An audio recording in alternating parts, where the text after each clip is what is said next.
Hi, I'm Angie from CFC, and this is Heather. She's one of our current surrogates. We're going to do a little bit of Q&A of common questions that we're asked all the time and kind of give you our own personal opinion. You may not like it, no. But we're going to kind of go through some things that I'm asked all the time, and we'll go from there. So first question is, what should I expect relationship-wise with intended parents? So both of Heather and I are surrogates from the past. We're both starting another journey as well right now. It's addictive. Very addictive. It's something you're going to want to do again and again so often. So we can both give our own personal opinion on that. Yeah. I always like to tell people, when you're going into this, don't expect anything. I mean, any relationship is amazing to have throughout, but don't expect to walk away with best friends afterwards, of course. But yeah, I'd agree with that. I mean, I guess when I went into it, I said that, you know, I would gratefully accept any updates or like emails, that sort of thing, but it wasn't an expectation on my part, and I would play it by ear. And usually in your contract too, it lays out that it is really up to them. So for example, contact afterwards, they kind of get to make those types of decisions. And you really do have to be respectful of that because everybody's situation is unique. Yeah. And I think throughout, they're doing this because they want a baby. So they really are involved with you 9 times out of 10. Like very rarely do you see it. It's so much. Yeah. And I get emails, like I delivered my Surro baby over 6 months ago, 8 months ago now. Yeah. Losing track of time. But I get emails with pictures and that sort of thing, which is really nice. And it's like a surprise too. It's not like something I expect. So it's always... Yeah. It's really nice when I do get it. I wasn't expecting with my journey to get anything afterwards, and it was really exciting because I get a text message like once a month with a picture and just, hey, how's it going? You know, this is what he's doing, and we're really excited to share this with you, and I love that. And I think that's great. And then throughout, they came to appointments, and we kept each other up to date through text message and things like that, and it worked really well. Yeah, and it wasn't an overwhelming amount of contact for me during the journey, which was really nice. Yeah. But I think that every relationship is different too, because I hear of a lot of girls who like will, you know, go and visit, that sort of thing, see them in person like for quite a while afterwards as well. So I think if both parties are comfortable with that, there's no problem with it. It really just, you know, whatever you're comfortable with, and just keep your expectations to, you know, a reasonable level, and you'll always surpass them, right? It's like my code in life. Yeah. So next question is how long it takes to be matched. I'll answer that one because that's kind of what I do.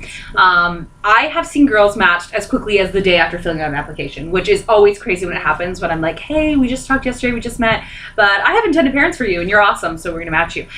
Sometimes it takes up to 4 to 6 weeks depending on what's going on in your profile and different things like that. So typically speaking, it's about 2 weeks on a natural kind of basis kind of thing. And I think it would depend on what some of your preferences are, right? Like for me, I was really open-minded as far as to who I would work with, and some of the things like we were just talking about at dinner tonight, that I was willing to do like a 2 embryo transfer, so that opened up a lot more potential couples, whereas if I were a little bit more, I only want to transfer 1 to minimize the risk of twins. Well, you're not going to have as many people who want to work with you. So that's just those types of things. And personality-wise, we really take the time to make sure that you're going to match with that person so that your expectations are at the same level and that you're going to get along for the next 10 months. So we take that time to make sure it's so worth it too to wait and like to trust CFC to a certain extent too, that they're making sure that you're going to be with somebody that you'll work really well with. Like, you know, any sort of relationship, whether it's, you know, a personal relationship, a professional relationship, you've obviously had a history where you've worked with somebody you just don't click with, and you do not want that in something as intimate as bringing a baby into someone's family. You want it to be a really good fit. Yeah, so even if it takes, you know, 4 weeks, you know that it's because we were making sure that it's somebody that's right for you, right? So for sure. What are some medications? That's the next one. And I mean, obviously this is going to vary for everyone. Some people will have more, some people have less. It really depends upon, you know, what you're given for your protocol. So Heather's going to show you what she's taking. Yeah. I have a pretty standard cycle. Yeah. Usually what they start with, and again, it depends on the clinic, estrase. Almost every surrogate would take this. So this is synthetic estrogen. My clinic has me take 6 of these a day, and they're 2.0 mgs. So that's to build the uterine lining and all that fun stuff. And then closer to transfer day, start with progesterone. This is an injection. You can also take it as a suppository. I prefer the injection because it's once a day and just less messy. Before the transfer, an antibiotic you take for a couple days. Baby aspirin, sometimes the clinic does. Just blood thinner, essentially, make it work a little Yeah. better. And then there's some additional ones that I have seen done. I've done in one cycle, Fragmin, again, another blood thinner. There's some other ones. An IV we're seeing very often to help with your immune system, things like that.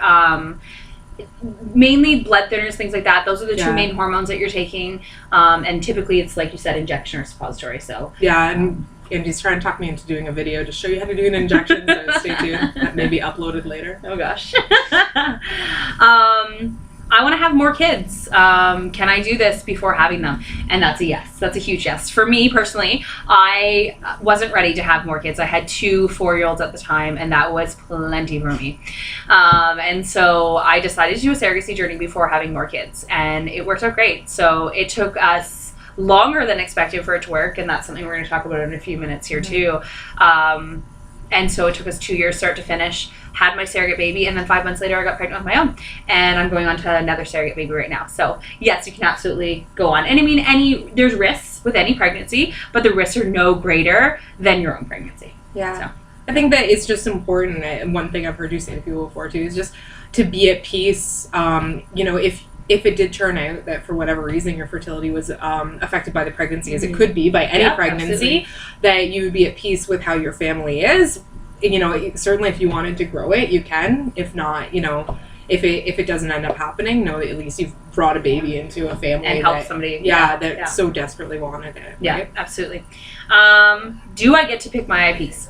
So that's interesting. How CFC does it is that we find intended parents for you first. So you'll start an application with me, and then Leah goes and she finds the IPs that are going to match your personality and the things that you're looking for. Like, we really take the time to do that for you. Then I will come to you and say, like, this is who I have for you. What do you think about them? Do you want to be introduced? And then you make that decision if you want to be introduced or not. Then you have like a 1 to 2 week wait period where you'll talk to each other and get to know each other and decide if they're a good fit for you. And it's okay if you don't like them. Like, just tell me, like, they're not a good fit. I talked to them. They have some weird, perks, or there's something that we don't agree on, and that's okay. Then I'll find you somebody new.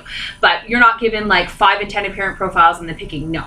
And it's the same thing with them. We're not handing them all 20 of our surrogates that we have hitting on board and saying, go ahead, pick whoever you want. We're only introducing them to people that are going to match who they are, because we don't want to just put people together because we have them. We want people to match for matching purposes. Yeah. So. And I've gotten matched with somebody before that I have passed on, and it does happen. During that couple of weeks you're talking is when to do it, right? If you have a gut feel, or if you just feel it's not going to work out, right away let Angie know, and so that she can let them know in a professional way. Don't drag it out, that sort of thing, because people are anxious, and they will have a perfect fit with somebody else. So last question, I think, because I guess we're getting onto 8 minutes now. We like to talk. Yeah, we like to talk a lot. So I think a really important question that a lot of people ask me is, do I get paid to be a surrogate? So, and that's a taboo topic with surrogacy, right? So, in Canada, it is illegal to be paid to be a surrogate, but you can be reimbursed for your expenses. And we do make sure that you are collecting receipts and things like that, and teaching you how to do it properly, so that we're following the law really closely and making sure that you are being only reimbursed and not paid for what you're doing. You're never going to be out of pocket to be a surrogate. It's not going to cost you money. Like even going to appointments and things like that, we make sure that's covered, and you're not going to have to be dishing out money to go to things, so it's not going to cost you and your family money. It is a pure reimbursement, and we would absolutely love to chat with you more about that, because it is the most confusing part when you start the money side of things. But we do great conference calls where we chat about it and discuss how to do it. We have a private Facebook group where everybody was really open and honest about it and stuff like that. So it's a tricky part of it, but you get used to it. Like, as soon as you start having the conversation of how things work, you're like, oh, okay, it's actually easier than it sounds. Yeah, so. Surrogacy is never something I would do to make money anyways, but knowing that my expenses are covered as part of the process is important to me, and to make sure that my family is not affected by that decision. And I think that that's something that you would deal with, especially with CFC in the contract stage, right? So you're going to have a contract that will outline exactly how your expenses will be reimbursed, and that's something that you'll deal with a lawyer who is paid by the intended parents. So yeah, it's all absolutely. dealt with. So we want to keep up with these Q&As because I think it's a great way for you guys to learn about surrogacy and learn what to expect in it and stuff. So if you ever have any questions, feel free to tweet us or comment on the video below. My Twitter handle is at a CFC Angie CFC, longest Twitter handle ever. Yeah. So again, it's at CFC Angie CFC. Anyways, it was great chatting with you guys. Yeah, and we'll talk soon.